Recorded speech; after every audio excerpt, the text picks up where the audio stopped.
আমার বয়স জানো?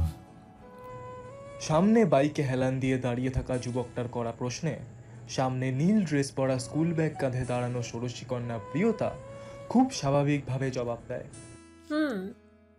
তুমি 10ম শ্রেণীতে, আমাদের বয়সের তফাৎ দেখছো? হুম। গুড। আশা করি আমাকে আর ফলো করবে না। কেন করব না? বয়সে ছোট বলে কি বড়দের প্রতি অনুভূতি তৈরি হওয়া বারণ? প্রিয়তা ফটাফট প্রশ্ন করে বসে। মেয়েটা ভিতরে ভিতরে ভয় পাচ্ছে, কিন্তু উপর তা প্রকাশ করছে না।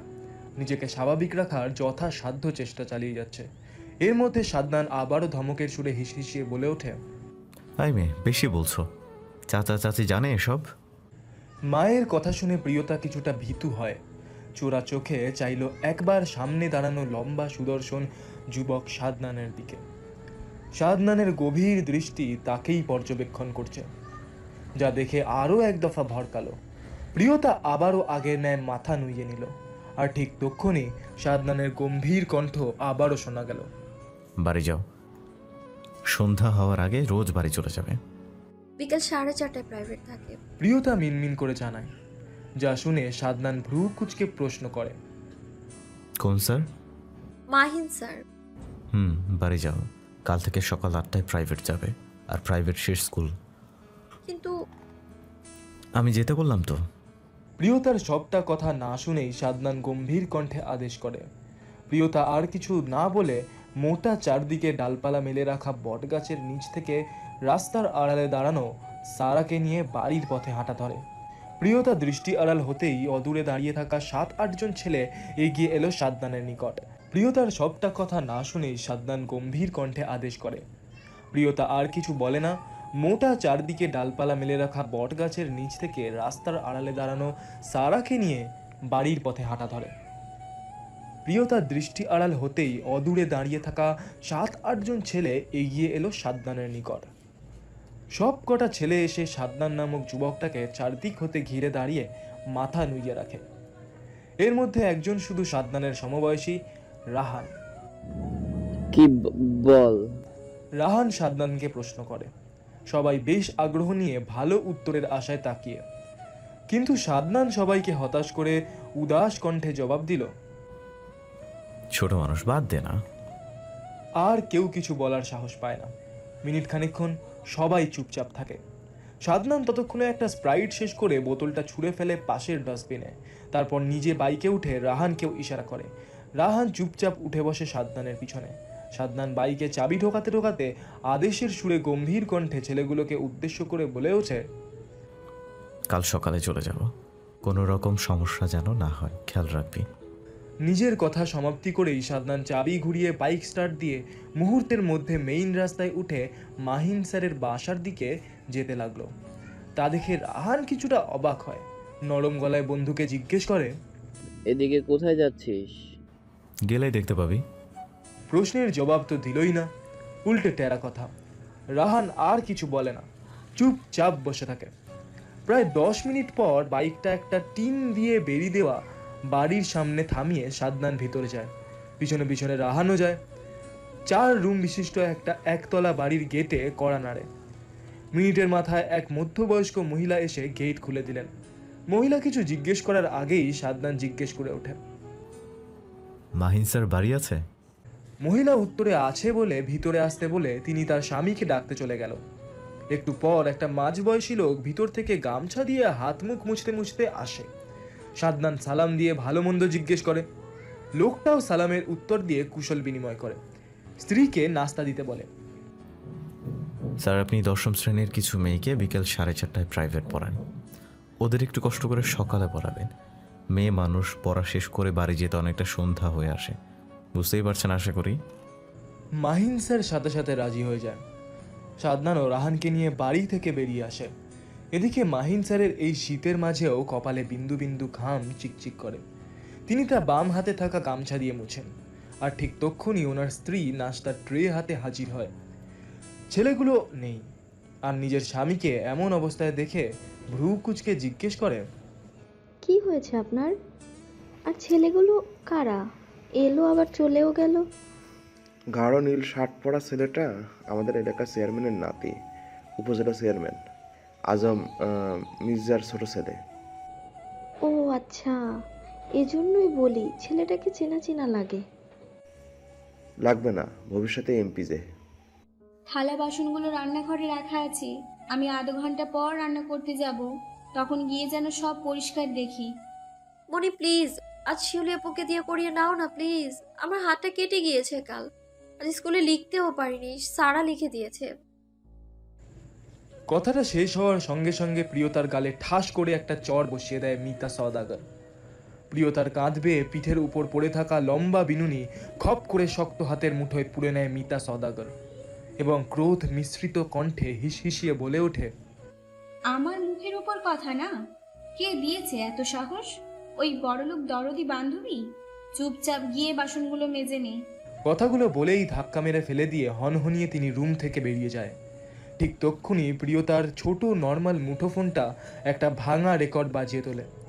প্রিয়তা চোখের জল মুছে এগিয়ে গিয়ে ড্রেসিং টেবিলের উপর থেকে ফোনটা হাতে নিয়ে দেখে তার বড় ভাই আয়ান ফোন দিয়েছে। প্রিয়তা গলাটা কেশে ঠিক করে ফোনটা রিসিভ করতেই কানে ভেসে আসে, মা আবার মেরেছে? এ মা, তা কেন হবে? আমি তো মাত্র স্কুল থেকে এলাম। থাপড়ে তোর মিথ্যা বলা আমি ছুটে দিব। আয়না আছে বাড়িতে, ভুলে গিয়েছিস? প্রিয়তা জিহা কামড়ে ধরে দাঁত দ্বারা। তার তো মনেই ছিল না আয়না আপু আছে বাড়িতে। ছাড়ো তো এসব, সন্তান ভুল করলে মা শাসন করতেই পারে। আচ্ছা তুমি বাড়ি কবে আসবে ভাইয়া? এটাকে মাগত শাসন বলে না, এটাকে অত্যাচার বলে। তাড়াতাড়ি ফিরে আসবো। খাবার খেয়েছিস? না, ফ্রেশ হতে যাচ্ছিলাম। আচ্ছা তবে যা, আর মন দিয়ে পড়বি কিন্তু। এক্সাম কিন্তু বেশি দূর নয়। হুম। কথা শেষ করে ফোন রাখে আয়ান। প্রিয়তাও কাজে লেগে পড়ে, নয়তো দেখা যাবে রাতে আবার খাবার দেবে না। মা তো নেই, কিন্তু বাবা শফিক সওদাগরের উপর ভীষণ অভিমান জন্মে আছে। ভাইয়া, বাবা ডাকে। কথাটা বলে সারা চলে যাচ্ছিল, কিন্তু সাদনান গম্ভীর কণ্ঠে বোনকে ডেকে ওঠে, তুই ছিলে আজ তোর বান্ধবীর সাথে? না ভাইয়া, মানে চল যা। সারা আমতা আমতা করে কিছু বলতে চায়, কিন্তু সাদনান শুনে না। তার আগে গম্ভীর কণ্ঠে যেতে বলেন, আজ সকাল থেকে সওদাগর বাড়িতে রান্নাবান্নার বেশ আয়োজন করা হচ্ছে। বাড়ির বড় মেয়েকে চেয়ারম্যানের নাতির জন্য দেখতে আসবে, কিন্তু কোন নাতি এটা প্রিয়তা বুঝতে পারছে না। আজ দুদিন হয় স্কুলও যেতে পারে না। বাড়ি ঘর ঝাড়ু মোছা করা থেকে শুরু করে সব আসবাবপত্র পরিষ্কার করা, রান্নাবান্না সব করার জন্য কাজের লোক আছে, কিন্তু মিতা সওদাগর কিছুতেই এই 2 দিন ধরে প্রিয়তাকে বাড়ির থেকে বেরোতে দেয় না। এটা সেটা কাজ করিয়ে যাচ্ছে। এর মধ্যে প্রিয়তা বেশ চিন্তায় আছে, পাত্র কে হতে পারে। মির্জা পরিবারের বড় ছেলে মির্জা রাহাত মাহমুদ আর ছোট ছেলে মির্জা সাদনান সাহারিয়া। আচ্ছা, আর যাই হোক, বাড়ির বড় ছেলেকে রেখে নিশ্চয়ই ছোট ছেলের বিয়ে দেবে না। এসব ভাবতে ভাবতে প্রিয়তা রেডি হয়ে নেয়। সুন্দর একটা ফ্রক পরে গলায় জর্জেটের একটা ওড়না পেঁচিয়ে চাদর জড়িয়ে বেরিয়ে আসে রুম থেকে। করিডোর দিয়ে যাওয়ার সময় নিচে নজর পড়তেই দেখা মিলে 2জন মধ্যবয়সী লোক আর একজন মুরব্বী, আর কালো স্যুট পরা একজন ব্যক্তি, আর 3জন মহিলাও আছে। আর সারা ওর ছোট চাচার একমাত্র মেয়ে মাইশাকে নিয়ে সিঁড়ি দিয়ে উপরে আসছে। মাইশা ওদের থেকে 2 বছরের বড়, এবার ইন্টার সেকেন্ড ইয়ার দেবে। সারা আর মাইশা এসে দুজনেই প্রিয়তার সাথে কুশল বিনিময় করে এবং আয়নার রুমের দিকে চলে যায়। মাইশার সাথে আছে বলে আর সারাকে জিজ্ঞেস করা হলো না যে পাত্র কে। অবশ্য প্রিয়তা ভাবে যদি সাদনান মির্জা পাত্র হতো তবে অবশ্যই সারা তাকে জানাতো, আর জানাতে না পারলে এত স্বাভাবিকভাবে কথা বলতো না, কারণ সারা জানে প্রিয়তা সাদনানকে কি পরিমাণ ভালোবাসে। যদিও সাদনান তা ছোট মানুষ বলে উড়িয়ে দিচ্ছে, কিন্তু হয়তো একদিন সত্যিই তা উপলব্ধি করতে পারবে। প্রিয়তারা আয়নার রুমে এসে দেখলো আয়না ড্রেসিং টেবিলের সামনের একটা টুলে শুধু শাড়ি পরে বসে আছে। প্রিয়তা আয়নাকে এভাবে বসে থাকতে দেখে অবাক হয়ে জিজ্ঞেস করে, আপু তুমি রেডি হওনি কেন? সবাই তো চলে এসেছে। বলতে বলতে ড্রেসিং টেবিলের উপর হতে ইয়াররিং জোড়া হাতে নিয়ে তা পরিয়ে দেয় আয়নাকে। সারা মাইশা দুজনেই চুপচাপ বিছানায় বসে দেখে যাচ্ছে ছোট প্রিয়তা কিভাবে তার বড় বোনকে রেডি করে দিচ্ছে। প্রিয়তা হঠাৎ করে প্রশ্ন করে আয়নাকে, মন খারাপ? আয়না অশ্রুসিক্ত চোখে তাকালো ছোট বোনের দিকে। টুপ করে গড়িয়ে পড়ে বাম চোখ হতে এক ফোঁটা জল।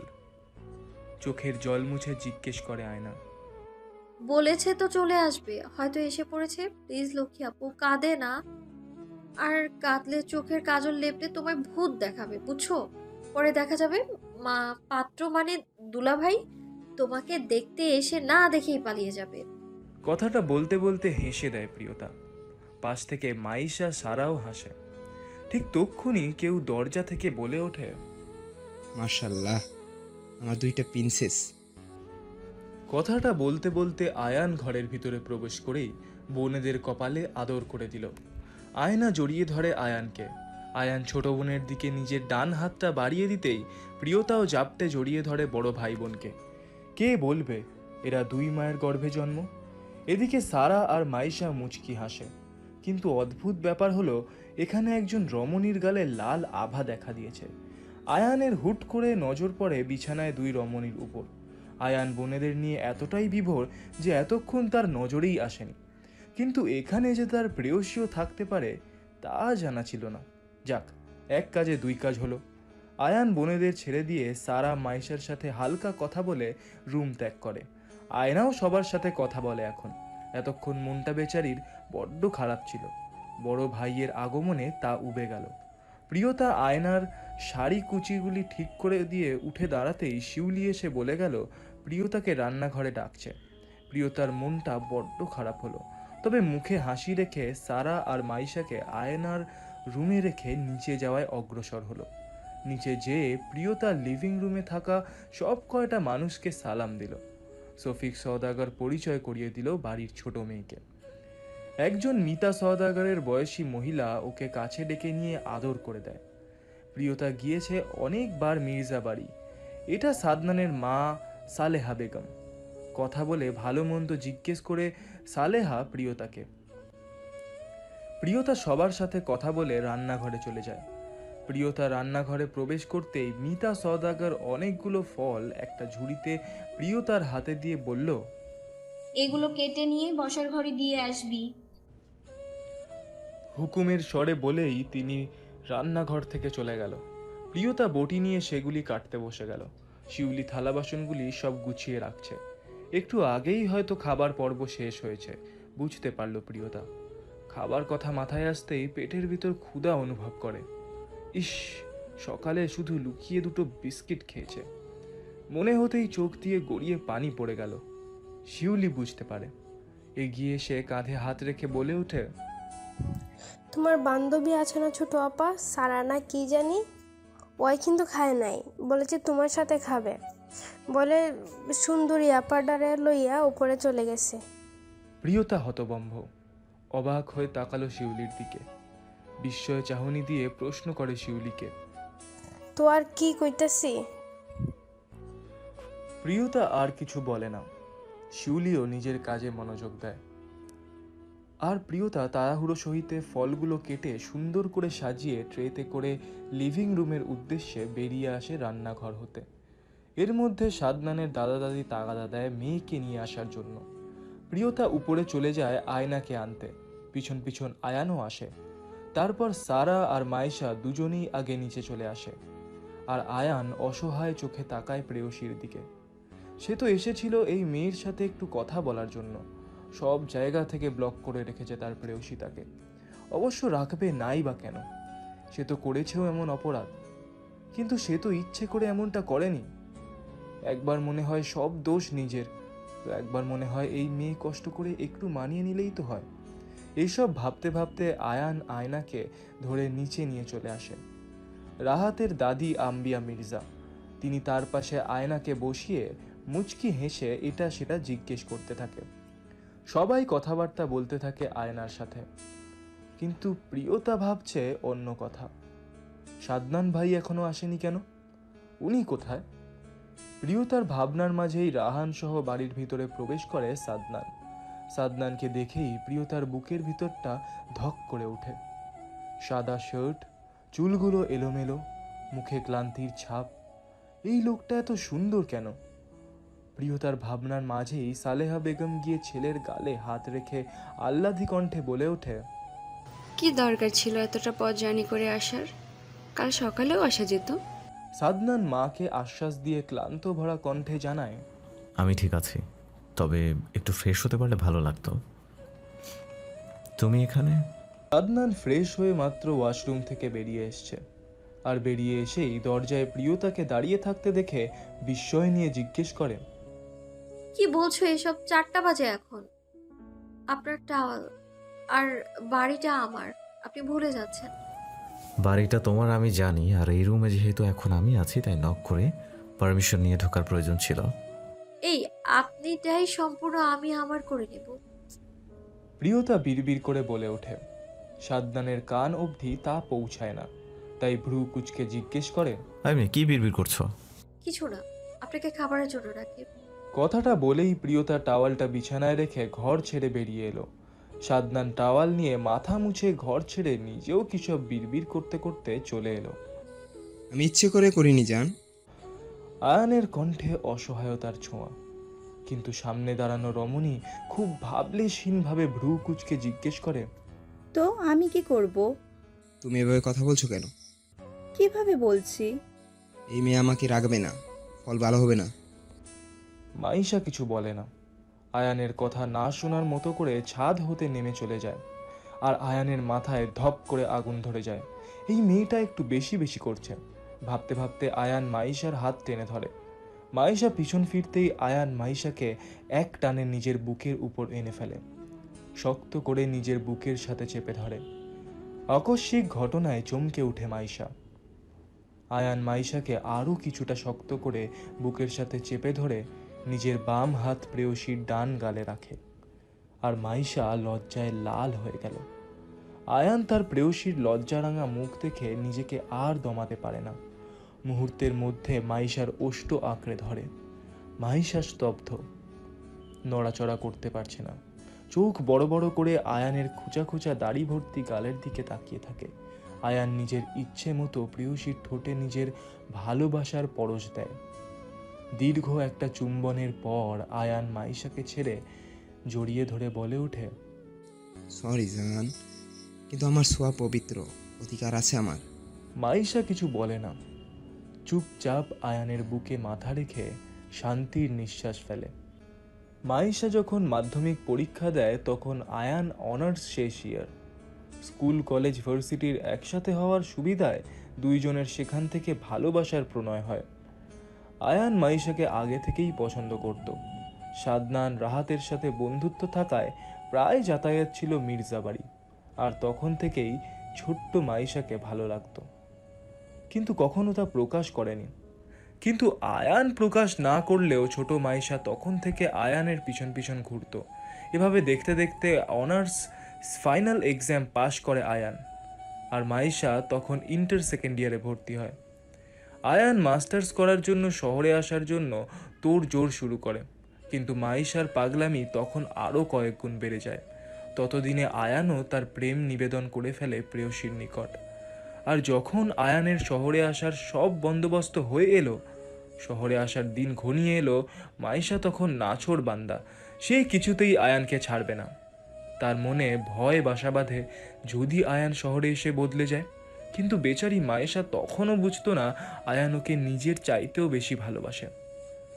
মাইশার পাগলামি যখন আকাশ ছোঁয়া, রাত বিরেতে ফোন দিয়ে কান্নাকাটি, দেখা হলে জড়িয়ে ধরে চিৎকার করে আয়ানকে যেতে না দেওয়া, তখন আয়ান বিশাল বড় সিদ্ধান্ত নেয়।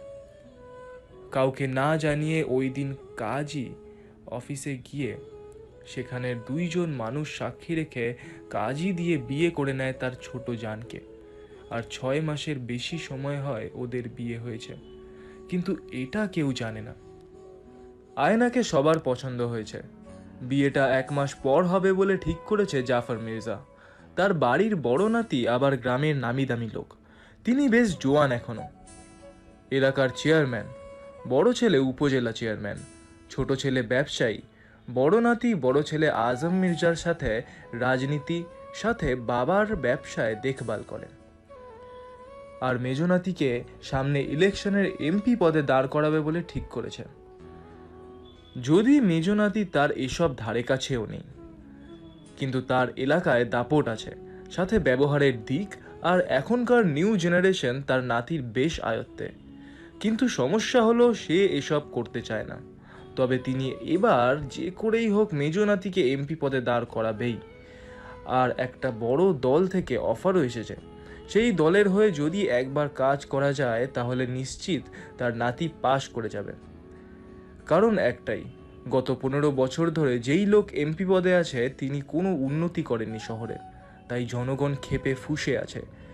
এবার যদি একবার যোগ্য কাউকে পায় তবে আগের এমপিকে কোনো মতেই আর আসনে আসতে দেবে না। তাই মির্জা সাদনান শাহরিয়ার জয় নিশ্চিত। এবার শুধু নাতিকে রাজি করানোর পালা। এসব ভাবতে ভাবতে জাফর মির্জা চায়ের কাপে শেষ চুমুক দেয়। অতঃপর সওদাগর বাড়ির লোকেদের নিমন্ত্রণ করে যায়। যদিও সওদাগরের বাড়ির তুলনায় মির্জা বাড়ির রাজপ্রাসাদ আর ছেলে সেই সম্পর্কে সব জানা আছে। এখন শুধু ফর্ম্যালিটি আর কি। প্রিয়তা রেডি হচ্ছে স্কুলের জন্য। আজ 3 দিন পর স্কুল যাবে সেই ভেবেই খুশি লাগছে। কতদিন হয় সারার সাথে জমিয়ে কথা বলা হয় না, সব কথা মাথায় কিলবিল করছে। আসলে প্রিয়তা পড়ালেখায় যে অতটা ভালো তা না, আবার ততটা খারাপও না। স্কুল যাওয়ার মূল উদ্দেশ্য হলো সে এই বন্দি জীবনটা থেকে কিছুক্ষণের জন্য হলেও রেহাই পায়। তাই বাড়ি থেকে বেরোতে পারলেই যেন সে ভালো করে শ্বাস ফেলতে পারে। এখানে সব তিক্ত লাগে প্রিয়তার। অন্য কেউ কতক্ষণ তার হয়ে লড়াই করবে? সে নিজে তো করতে পারে না। আর তার বাবা, সে তো তার মাকেই বাধ্য হয়ে বিয়ে করেছিল আর শুধু দায়িত্ব পালন করেছিল।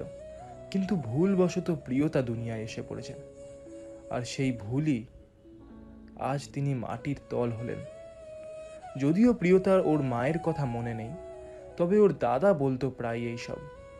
আর বছর 3 আগে তিনি প্রিয়তাকে একা করে চলে গেল। সবার উপর এই ছোট্ট প্রিয়তার বড্ড অভিমান। প্রিয়তা এসব ভাবতে ভাবতে ব্যাগে বই নিচ্ছিল, কিন্তু মিতা সওদাগরের ডাকে বাস্তবে ফিরে। এই মেয়ে কোথায় থাকে মন? না মনি, অনেক দিন স্কুলে যাই না, তাই ভাবছিলাম কবির স্যার না আবার হয়েছে হয়েছে তোর নাকামি করা। এমন ভাব করছিস যেন তোকে 1 বছর পর স্কুল যেতে দিচ্ছি। আচ্ছা যাই হোক, নিয়ে এগুলো ধর, যাওয়ার সময় মির্জা বাড়িতে দিয়ে যাবি।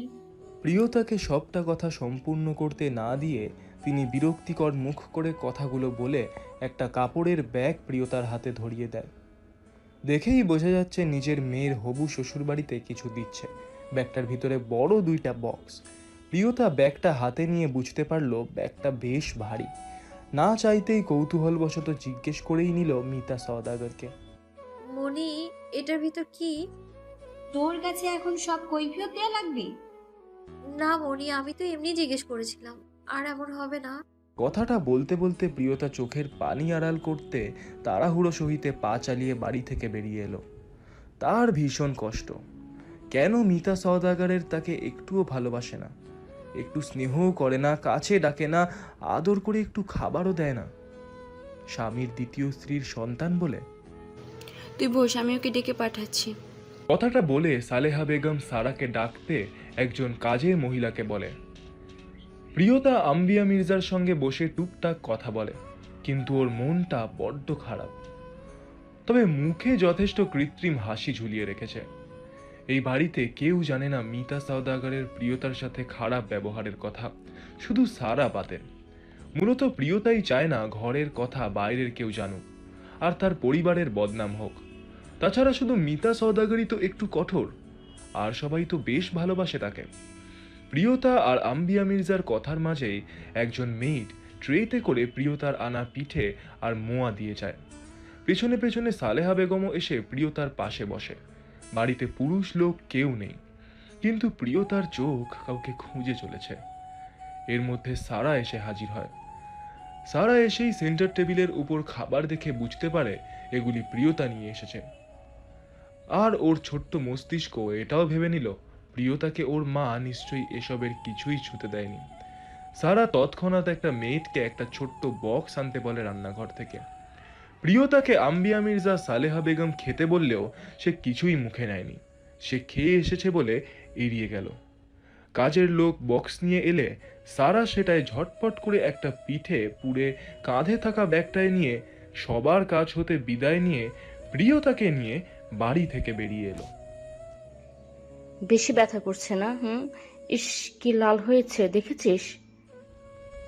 ভালো হয়ে যাবে, তাছাড়া দোষ তো আমারই। সারা প্রিয়তার কথার পিঠে আর কিছু বলে না। ওর খুব খারাপ লাগছে।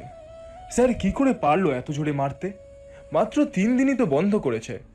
আর কই, অন্য সময় তো স্কুল বন্ধ করলে কাউকে মারে না, তবে প্রিয়তাকে কেন মারলো? সারা এসব ভাবতে ভাবতে প্রিয়তার হাতে রাস্তার সাইডে দাঁড়িয়ে পানি ঢালে। তারপর একটা টিস্যু দিয়ে হাতটা আস্তে আস্তে মুছিয়ে দিল। আলতো করে ফু দিয়ে মলিন মুখ করে জিজ্ঞেস করে ওঠে, এখন বেশি জলে? প্রিয়তা মুচকি হেসে বাম হাতটা সারার গালে রেখে জবাব দেয়, একটু। বাসায় গিয়ে কিন্তু মলম লাগাবি। আচ্ছা। স্কুল তো ছুটি দিয়েছে 4টায়, এখন বাজে 4:30। হঠাৎ সাদনানের কণ্ঠ শুনে সারা প্রিয়তা দুজনেই চমকে ওঠে। সাদনান রাহান দুজনেই দাঁড়িয়ে আছে তাদের থেকে কিছুটা দূরে। সাদনানের গায়ে সাদা একটা শার্ট, যা দেখে প্রিয়তার ভ্রু কুঁচকে আসে। এই লোকের কি আর শার্ট নেই? সব সময় এক শার্ট পরে থাকে। আর উনি কি জানে না ওনাকে সাদা রঙে কতটা মারাত্মক সুন্দর লাগে? প্রিয়তা নিজের মনে মনেই কথাগুলি ভাবে। তবে প্রিয়তা ভীষণ খুশি হয়। আজ সারাদিন একবারও দেখা মেলেনি লোকটার। ভেবেছিল হয়তো আজ দেখাই পাবে না। যাচ্ছিলাম তো, ওই প্রিয়তার সারা আর কিছু বলতে পারে না। প্রিয়তা সারার হাত শক্ত করে চেপে ধরে। সারাও আর কিছু বলে না। সাদনান ভ্রু কুঁচকে নেয় সারাকে চুপ করে যেতে দেখে, কিন্তু কিছু জিজ্ঞেস করবে তার আগেই সাদনানের পিছন থেকে রাহান বলে ওঠে, কি হলো, বলছে না কেন? প্রিয়তার কি? কিছু না। ফট করে বলে ওঠে প্রিয়তা। সাদনান ততক্ষণে কৌতূহল নিয়ে তাকিয়েছিল, কিন্তু প্রিয়তার জবাবে ভ্রু কুঁচকে নেয়। এই মেয়ে এমন নার্ভাস কেন? সাদনান কথাটা মনে মনে ভেবেই বোনের দিকে আর চোখে একবার তাকালো, আর অমনি সারা চোখ দিয়ে কিছু ইশারা করে। হাত দেখি। কেন? আমতা আমতা করে জিজ্ঞেস করে প্রিয়তা। সাদনান চোখ বন্ধ করে নেয়। রাগ হচ্ছে এই মেয়ের উপর। কোনো দিন শান্তি দিবে না তাকে।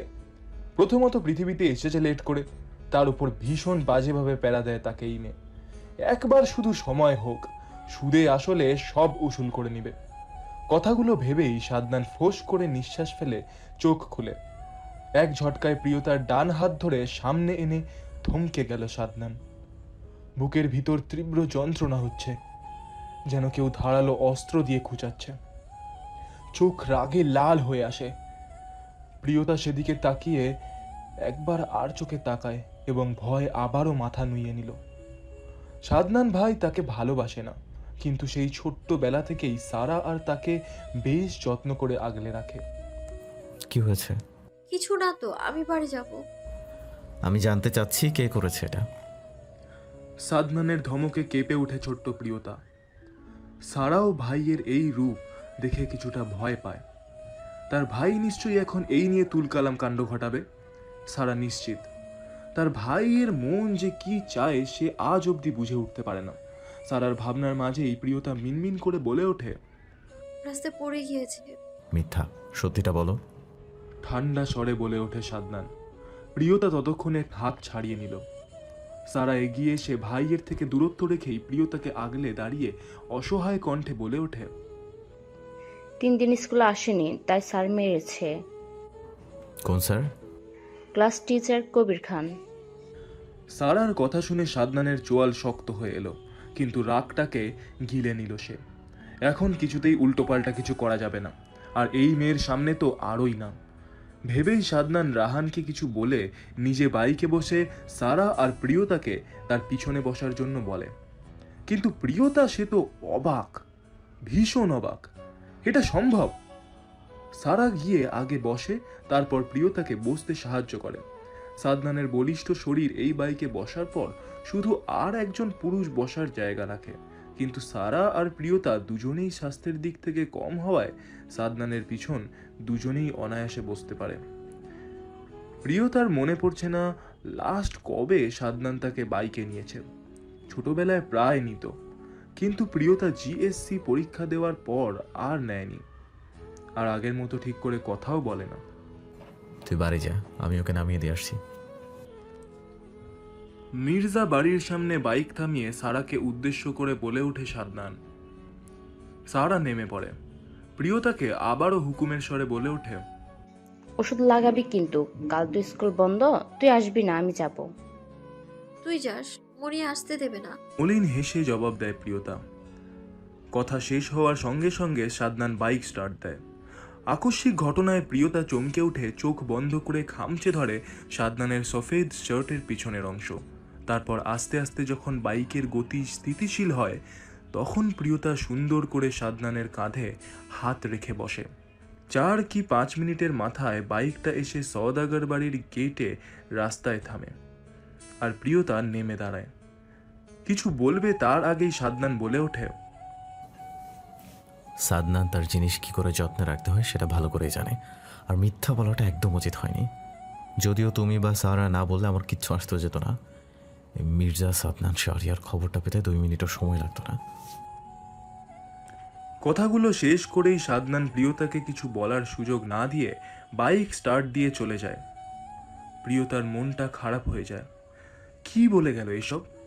কিন্তু প্রিয়তা সব ভাবনা বাদ দিয়ে মনে মনে আফসোস সুর তুলে বলে, ইস, একটু কথা বলা হলো না লোকটার সাথে। জানিস কবির খান আমাদের আর ক্লাস নিবে না, ইভেন আমাদের কোনো ক্লাসই নিবে না। ক্লাসে সারা আর প্রিয়তা ঢোকার সঙ্গে সঙ্গে কয়েকজন মেয়ে খুশি খুশি মনে কথাগুলো সমালোচনা করতে শোনা গেল। সারা নির্বিকার, সে গিয়ে দ্বিতীয় সারির টেবিলে বসে পড়ে। প্রিয়তা অবাক হয়, এই মেয়েগুলোই কয়েক মাস আগে কবির স্যারের নতুন আসাতে কি খুশি না ছিল, আর এখন চলে যাওয়াতেও এতটা খুশি। এই মেয়েগুলো গিরগিটির মতো। গিরগিটি যেমন রং পরিবর্তন করতে সময় লাগে না, কিছু কিছু মানুষও ঠিক এমন সময় সময় নিজেদের রূপ দেখায়। প্রিয়তা বেশি আর ভাবে না, সারার পাশে গিয়ে বসে পড়ে আর ম্যাম ক্লাসে এলে ক্লাসে মনোযোগী হয়। কিন্তু মাথায় ঘুরছে কবির স্যার কেন আর ক্লাস নেবে না। কবির খান 4 মাস আগে প্রিয়তাদের শিক্ষা প্রতিষ্ঠানে এসেছে। তিনি সায়েন্সের শিক্ষক, তাই তাদের হাইয়ার ম্যাথ ক্লাসটা নিত। দেখতে যেমন মাশাআল্লাহ, ঠিক তার রাগ আর ব্রিলিয়ান্টও তেমন, যাকে এক কথায় বলা চলে পারফেক্ট। কিন্তু তার রাগের আর অত্যাচারের কারণেই কয়েক মাস আগেই মেয়েদের মন তিক্ততায় ভরে গিয়েছে। কিন্তু সব মেয়েদের সাথে খারাপ আর রূঢ়ভাবে কথা বললেও প্রিয়তা আর সারার সাথে বেশ সুন্দর করে কথা বলতো নিজে থেকে, এটা সেটা বুঝিয়েও দিত। কিন্তু হঠাৎ ওই দিন কেন কবির খান এমন করলো, প্রিয়তা বা সারার কারোর মস্তিষ্ক উত্তর তৈরি করতে পারে না। স্কুল ছুটির পর প্রিয়তা আর সারা দুজনেই ব্যাগ গুছিয়ে সবার লাস্টে ক্লাস হতে বেরিয়ে আসে। কম বেশি সবাই চলে গিয়েছে, শুধু কয়েকজন বাদে। ওদের ক্লাস দোতলায়, আর আসার সময় স্যারদের কেবিনের সামনে দিয়ে আসতে হয়। সারা আর প্রিয়তা টুকটাক কথা বলতে বলতে উপর থেকে নেমে স্যারদের লাইব্রেরির সামনে আসার পর হঠাৎ করেই সামনে এসে কবির স্যার দাঁড়িয়ে যাওয়াতে দুজনেই আকস্মিক ঘটনায় চমকে ওঠে। তবে একে অপরের হাত শক্ত করে ধরে রাখলো। প্রিয়তা ভয় পাচ্ছে, এটা ভেবে যদি স্যার আবার তাকে মারে। আর সারা রাগে ফুঁসছে, কিন্তু স্যার বলে কিছু বলতে পারছে না, তাই মাথা নুয়ে দুজনেই দাঁড়িয়ে থাকে চুপচাপ। যা দেখে সামনে দাঁড়ানো কবির খান মলিন হাসে। সে কেন পারে না এই মেয়েটার সামনে এলে নিজেকে সামলাতে। কাল তো রাগে অভিমানে এতগুলো স্টিলের স্কেল দিয়ে হাতে ইচ্ছা মতো মারলো, কিন্তু এই মেয়ে কি তার রাগ অভিমান সম্পর্কে মোটেও অবগত? এইসবের ছিটে ফোটাও কিছু জানে না। কিন্তু কবিরের নিজেরই বা কি দোষ? ওই দিন যখন সাদনানের সঙ্গে কথা বলছিল আর সারা দূরের আড়ালে দাঁড়িয়ে পাহারা দিচ্ছিল, তখন কবির সেখান দিয়ে যাচ্ছিল, আর সবটা দেখার পর তক্ষুনি সন্দেহ হয়েছিল নিজের মনে। আর যখন একটা ছেলেকে দিয়ে খোঁজ নিল, তখন সত্যি তার সন্দেহ ঠিক হলো। প্রিয়তা সাদনানকে ভালোবাসে, আর এটা জানার পর কেন জানি রাগটা কন্ট্রোল করতে পারেনি কবির। কবির এক দৃষ্টিতে প্রিয়তার দিকে তাকিয়ে আছে। প্রিয়তা মাথা নিচু করে থাকলেও তার দৃষ্টির সামনে দাঁড়ানো মেরুন রঙের শার্ট পরে কালো সুট, তার উপর জড়িয়ে রাখা মানবটার ডান হাতের দিকে। সবার ভাবনার 13টা বাজিয়ে সারা কবির খানকে উদ্দেশ্য করে জিজ্ঞেস করে ওঠে। কবির খান একটু অপ্রস্তুত হয়ে পড়ে, আমতা আমতা করে উত্তর দেয়, স্যার আমরা কি যেতে পারি? ও হ্যাঁ, আসলে কাল একটু বেশি হয়েছে, তার জন্য সরি। কবির খানের মুখে এমন কথা শুনে সারা প্রিয়তা দুজনেই অবাক হয়ে একে অপরের মুখ চাওয়াচাই করে। ঠিক বুঝতে পারছি না স্যার। সারা বিস্ময় নিয়ে প্রশ্ন করে। কবির খান আর চোখে একবার প্রিয়তার দিকে তাকিয়ে অপরাধী ভঙ্গিতে বলে ওঠে, আসলে আমি প্রিয়তাকে বলছি সরি, আমি কাল ওভার রিয়েক্ট করে ফেলেছি। না না স্যার, কোনো ব্যাপার না। আর তাছাড়া আপনি গুরুজন, শিক্ষক, বাবার সমতুল্য। আপনারাই তো আমরা ভুল করলে শাসন করবেন, আবার ভুলগুলো শুধরিয়েও দেবেন। প্রিয়তার মুখে বাবার মতো কথাটা শোনার পর কবির অসহায় চোখে তাকিয়ে থাকে প্রিয়তার দিকে। এই মেয়েটাকে ডিরেক্ট বাবার আসনে বসিয়ে দিল। কবির স্যার একটু তাড়াহুড়োর সহিত পা বাড়িয়ে চলে যেতে ওঠে। 5টা বেজে যাচ্ছে, বাসায় চলে যাও। কথাটা বলেই কবির খান চলে যায়। সারা আর প্রিয়তা দুজনে স্কুলের আঙিনা থেকে বেরিয়ে এসে রাস্তায় বাড়ির পথে হাঁটা ধরে। হাঁটতে হাঁটতে দুজনই খুব গুরুত্বপূর্ণ কিছু নিয়ে আলোচনা করছে। তাদের মুখ দেখে যে কেউ অনায়াসে বলে দিতে পারবে। এর মধ্যে কিছু মনে পড়ার মতো করে প্রিয়তা তড়িঘড়ি করে সারাকে জিজ্ঞাসা করে, তুই স্যার হাত খেয়াল করেছিস? আমার খেয়ে কাজ নেই, এখন স্যার হাত পা খুঁজতে যাব। মুখ ভেঙচি কেটে জবাব দেয় সারা। প্রিয়তা এবার একটু সিরিয়াস মুড এনে গম্ভীর কণ্ঠে বলে, স্যার ডান হাতে ব্যান্ডেজ করা ছিল। কি বলছিস? অবাক হয়ে জোরে বলে ওঠে সারা। প্রিয়তা স্বাভাবিকভাবে জবাব দেয়, সত্যি। আমি কিছুর গন্ধ পাচ্ছি, সাবধানে থাকবি। এদের কথার মাঝে দুইটা বাইক এসে ওদের সামনে থামে। একটাই সাদনান, অপরটায় রায়হান। সাদনান আজও একটি টি শার্ট পরে আছে। দেখতে মাশাআল্লাহ ফর্সা ত্বকে, মাথা ভর্তি ঝাঁকড়া চুল, মুখ ভর্তি চাপদাড়ি, সরু নাক আর ঠিক নিচেই সিগারেটে পোড়া ঠোঁট। পরক্ষণে প্রিয়তা নিজের এসব আজে বাজে চিন্তা ভেবেই নিজেই লজ্জা পায়। কিন্তু একটা কথা তবুও মনের কোথাও থেকে যেন বলে ওঠে, ইস, এই মানুষটা এত কেন সুন্দর। আচ্ছা, আমাকে কি ওনার পাশে সত্যি মানাবে? প্রিয়তা আবারও ভাবে, কেন আমি দেখতে ততটাও খারাপ নয়। 5 ফিটের বেশি লম্বা, গায়ের রংটাও অতটা ফর্সা নয়, কিন্তু চেহারায় আলাদা একটা মায়া আছে। আর তার সাথে আছে সুন্দর ভালো একটা মন। প্রিয়তার ভাবনার মাঝেই সাদনান গম্ভীর কণ্ঠে হুকুমের স্বরে বলে ওঠে, তাড়াতাড়ি উঠে বস। তুই বরণ বেশি বকবক করিস না তো। রায়হান কিছু বলতে যাচ্ছিল, কিন্তু সাদনানের ধমকে আর সবটা বলা হয় না। আমরা কি কোথাও যাব ভাইয়া? হ্যাঁ, রাহাত ভাই আয়না আপুকে নিয়ে আসে সাথে, আমাদেরও যেতে বলেছে। সারার প্রশ্নের উত্তরে বলে ওঠে রায়হান। সারা বিরক্ত হয়। এই লোক সবসময় ভাইয়া বলে প্রশ্ন করলেই উত্তর নিজের মুখে রেডি রাখে। আচ্ছা, উনি কি সত্যি কিছু বুঝতে পারে না? সারার ভাবনার মাঝেই প্রিয়তা বলে ওঠে, আমি যাব না, বাড়ি যেতে দেরি হলে মনে চিন্তা করবে। তোমার মনির কাছে পারমিশন নেওয়া হয়েছে, আর তুমি ভুলে যাচ্ছ তোমার আপু ওখানে আছে। সারা আমার বাইক যাক। না, আমার সাথে যাবে। আয়ান মোড়ের রাস্তায় দাঁড়িয়ে আছে, সেখান থেকে প্রিয়তা আয়ানের বাইকে যাবে। রায়হানের হাসি হাসি মুখটা ফাটা বেলুনের মতো চুপসে আছে। সে তো জানে প্রিয়তাকে কিছুতেই সাদনান তার বাইকে উঠতে দেবে না, তাই লাস্ট একটা আশা ছিল, কিন্তু সেটাও ব্যাগটা আয়ান বাগড়া দিয়ে দিল। নিজে তো ঠিকই লাইন মারে মাইশার সাথে। রায়হানের বিষাদময় মুখটা আবারও চকচক করে উঠে সাদনানের কথা শুনে। কিন্তু আপাতত তুই সারাকে নিয়ে যা, আমি আসছি ওকে নিয়ে। কেউ আর কিছু বলে না। সারা গিয়ে চুপচাপ রায়হানের পাশে বসে পড়ে। আর প্রিয়তা সাদনানের ধরে বসো। সাদনান বলে ওঠে। প্রিয়তা সুন্দর করে এক হাত সাদনানের কাঁধে রেখে সুন্দর করে ধরে বসে। ওরা রেস্টুরেন্টে এসেছে। বাইক থামিয়ে রাস্তায় আয়ানের দেখা মেলেনি। এতে অবশ্য অনেকের ভালো হয়েছে, কিন্তু মুখে তা প্রকাশ করেনি কেউ। সবাই দোতলার রেস্টুরেন্টের ভিতরে বসে আছে। মাইশা সহ রায়াত, আয়না।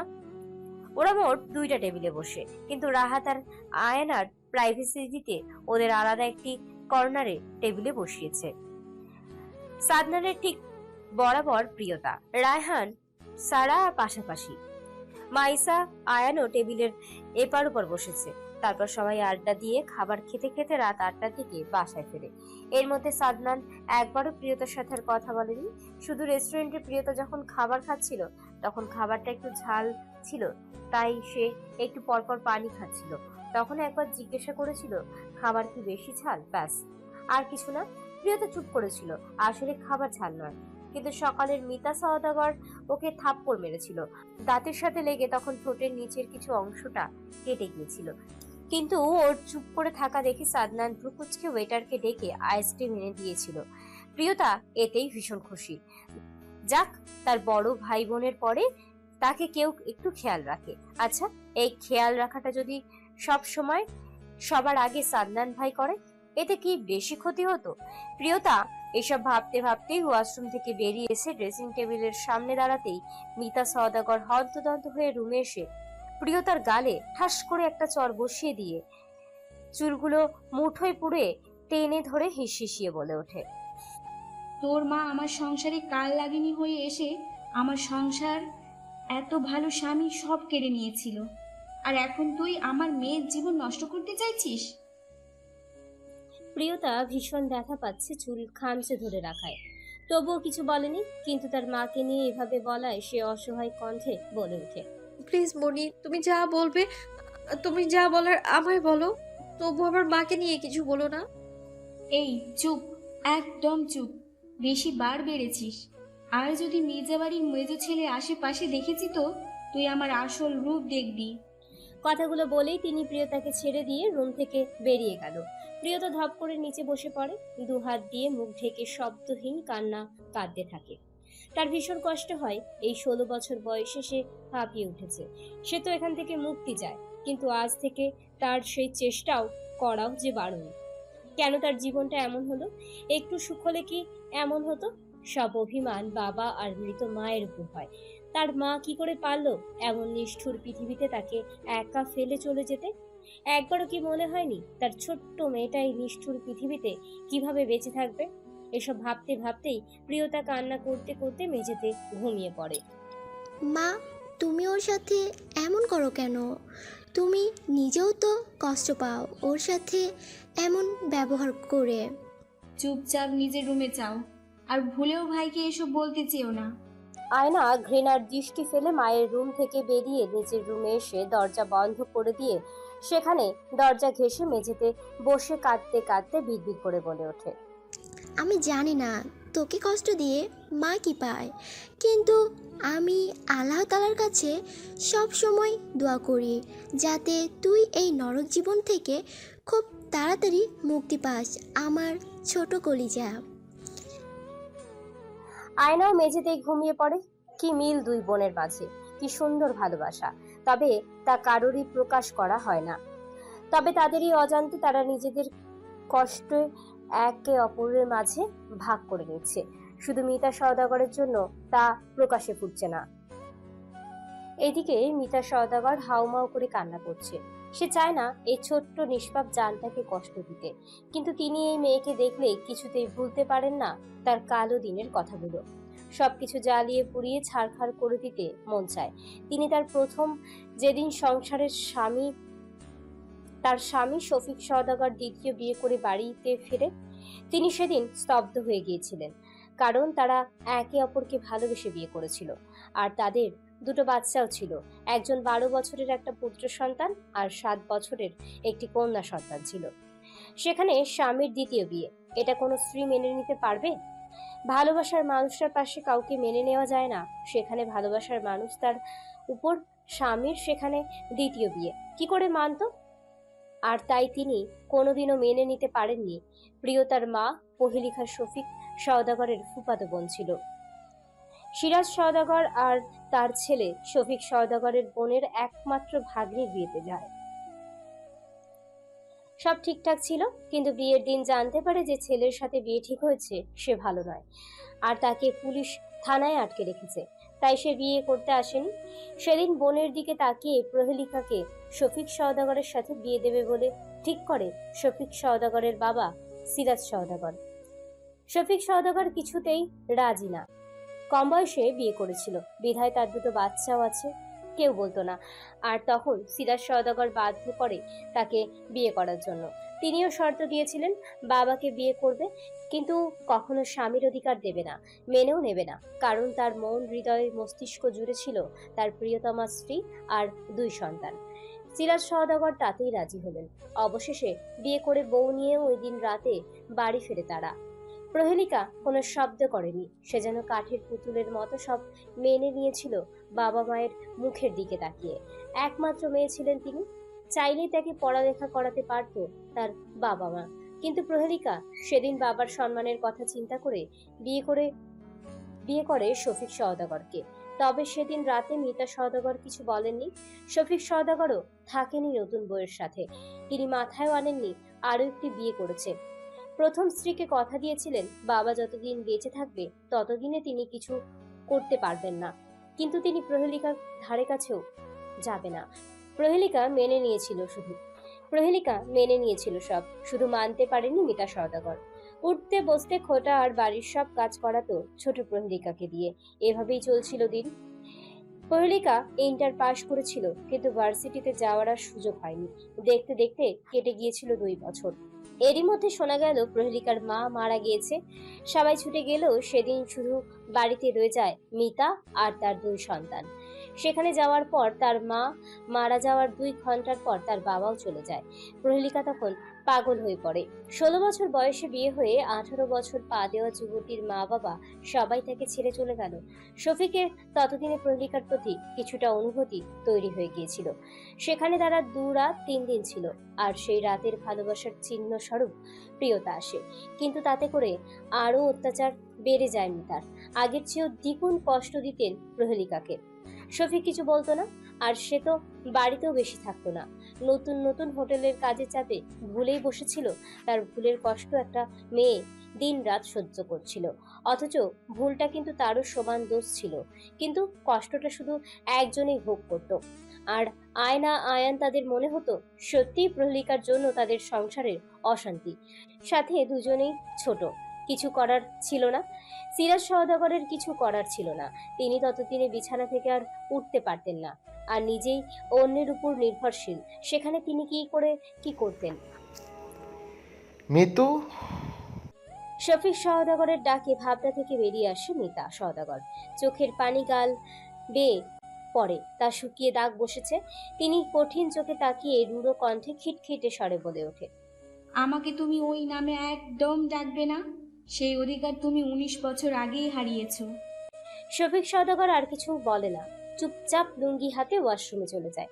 তিনি তার কথা রাখতে পারেননি, আর আজও স্ত্রীর কথা রাখতেই এই ছোট্ট প্রাণটার দিকে ফিরেও দেখে না। তবুও তার স্ত্রীর ক্ষোভের শেষ নেই। তার মেয়ের নিশ্চয়ই এই খারাপ বাবাটার উপর বড্ড অভিমান জমে আছে। আচ্ছা, মেয়েটা কি কোনোদিনও তার উপর থেকে সেই ওয়াদা তুলে নেবে না? না না, অবশ্যই তুলে নিবে। আর মিতা নিজেও তার ভালোবাসার মানুষের শেষ চিহ্নকে আগলে দিবে। আচ্ছা, সেই দিন কবে আসবে? আদৌ কোনোদিন আসবে? চোখে মুখের এই অবস্থা কেন? প্রিয়তা স্কুল থেকে বেরিয়ে এসেই দেখলো আজ সাদনান একা বাইক নিয়ে দাঁড়িয়ে আছে। আজ সারা আসেনি। আর প্রিয়তার এমন অবস্থা দেখে সাদনানের বুকের ভিতর মোচড় দিয়ে ওঠে। চোখ মুখ ফোলা লাল হয়ে আছে। যে কেউ দেখলেই নিঃসন্দেহে বলে দিতে পারবে মেয়েটা অনেক কেঁদেছে। প্রিয়তা সাদনানের প্রশ্নে একটু ভীতু হয়, আমতা আমতা করে জবাব দেয়, বেশি ঘুমিয়েছি। মিথ্যা। কান্না করার কারণ কি আমি? প্রিয়তার উত্তরে সাদনান শান্ত কণ্ঠে বলে ওঠে, কি মনে করেন নিজেকে? আমি কেন আপনার জন্য কান্না করব? আর আমার পা আছে, আমি হেঁটে বাড়ি যেতে পারবো। রোজ আমায় নিতে আসতে হবে না আপনাকে। কথাগুলো প্রিয়তা জোরে জোরেই বলে উল্টো ঘুরে বাড়ির পথে ভাটা ধরে। আশেপাশের কিছু মানুষ তাকিয়ে আছে, কিছু মেয়েও সাদনানের দিকে তাকিয়ে আছে। অন্য সময় হলে প্রিয়তা এদের চোখ দিয়েই ভস্ম করে দিত, কিন্তু এখন সে চুপচাপ। তার ভীষণ কষ্ট হচ্ছে। সাদনান ভ্রু কুঁচকে সেদিকে এক পলক তাকিয়ে বাইক থেকে নেমে গিয়ে প্রিয়তার কাঁধের ব্যাগটা টেনে ধরে। প্রিয়তা কাঁদছে, চোখ মুখ লাল হয়ে আছে। সে তো ইচ্ছে করে এমন ব্যবহার করেনি, এসব চায়ও না করতে, কিন্তু না করলে যে মিতা সওদাগর তাকে আবারও মারবে আর মাকে গালি দেবে। সাদনান প্রিয়তার এরূপ অবস্থা দেখে থমকে গেল। তার চঞ্চল মস্তিষ্ক এটা বুঝে নিল মেয়েটা ইচ্ছে করে তাকে এসব বলেনি, কিন্তু কেন বলছে? কি কারণ হতে পারে? এটা যেন আমার সামনে শেষ কান্না হয়। তুমি কি ভাবো তুমি না বললে আমি জানতে পারবো না? ভুল। 1 ঘন্টার ভিতর আমি সব ইনফরমেশন পেয়ে যাব, আর তারপর কি হবে সেটা তুমি কল্পনাও করতে পারবে না। তৈরি থেকো প্রিয়তা সওদাগর। মির্জা সাদনান শাহরিয়ার খাঁচায় খুব শীঘ্রই বন্দী হওয়ার জন্য। মা ওকে খুব মেরেছে, আর বলেছে যদি আপনার সাথে যোগাযোগ করে তাহলে ভালো হবে না। কারণটা কি তোমার বিয়ে ভেঙে যাবে তাই? মায়ের মতে প্লিজ একটি কিছু করুন, আমার বোনটা ভীষণ কষ্টে আছে। কথাগুলো বলতে বলতে আয়না কেঁদে ফেলে। রাহাত পাশেই বসে আছে, সাদনান সামনে বসে আছে বলে ধরতে পারছে না, কিছু বলে সান্ত্বনাও দিতে পারছে না। সাদনান বড় ভাইয়ের মনের কথা আন্দাজ করতে পেরে শর্টকাট জবাব দেয়। চিন্তা করে না মাই ডিয়ার হবু ভাবি, আমি তোমার ছোট্ট জানকে নরক থেকে নিয়ে এসে নিজের বাহুবন্ধনী করে নেব। কথাগুলো বলে সাদনান চেয়ার ছেড়ে টেবিলের উপর থেকে বাইকের চাবিটা তুলে নিয়ে হনহনিয়ে ক্যাফে থেকে বেরিয়ে গেল। তার বুকে ভীষণ জ্বালা করছে। সাদনান আগেই কিছুটা আন্দাজ করেছিল, এখন তো সে পুরোপুরি কনফার্ম মিতা সওদাগর এসব করেছে। আয়না তখনও কাঁদছে। রাহাত আয়নাকে নিজের কাঁধে নিয়ে সান্ত্বনা দিয়ে বলে ওঠে, আর কেঁদো না, তুমি আমার ভাইকে চিনো না, ও ওর জিনিস খুব ভালো করে আগলে রাখতে জানে। জানেন ছোটমণি প্রিয়তার জন্ম দিয়ে অপারেশন থিয়েটারেই মারা যায়। ছোটমণির জরায়ুতে টিউমার ছিল যেটা আগে ধরা পড়েনি, তাই মণিকে আর বাঁচানো যায়নি। তখন মা ছোট প্রিয়তাকে আগলে নেয়। মা ওকে খুব ভালোবাসতো এবং এখনও বাসে। ওর খাবার থেকে শুরু করে ঘুম যাবতীয় সব কাজ মা করত, সাথে আমাদের হোটেল। বাবা তো পাগল হয়ে 6 বছর পর্যন্ত মেন্টাল হসপিটালে ভর্তি ছিল। ছোটমণির মৃত্যুর পর পাগল হয়ে গিয়েছিল। তখন মা ব্যবসা বাড়ি আমাদের ছোট প্রিয়তাকে সামলাতো, সাথে ভাইয়া মায়ের সঙ্গে লেখাপড়ার পাশাপাশি ব্যবসারও দেখাশোনা করত। এভাবেই চলছিল দিন। এর মধ্যে প্রিয়তার যখন 7 বছর তখন দাদু হঠাৎ করেই আমাদের ছেড়ে চলে গেল।